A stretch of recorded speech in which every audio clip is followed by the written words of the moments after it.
लहानपणी जेव्हा mummy papa कुठे जाऊन नव्हते देत तेव्हा खूप राग यायचा. पण आता जेव्हा मी ते एप्स्टीन फाईल आणि त्याचे व्हिडिओज आणि फोटोज एक एक वेगवेगळ्या गोष्टी एवढ्या बघतीये, असं वाटतं थँक गॉड त्यावेळेस आई वडिलांनी कुठेच पाठवलं नाही. आणि आता माझी बहीण त्या एज मध्ये टीन एज मध्ये आहे, ती सुद्धा खूप चिडचिड करते की मला मम्मी पप्पा फ्रीडम देत नाही, हे नाही देत.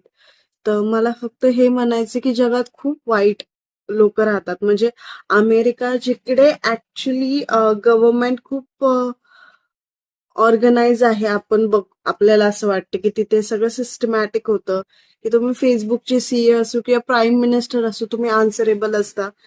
तिथली गव्हर्नमेंट एवढी सिस्टमॅटिक असून सुद्धा तिथे एवढे क्राईम होतात.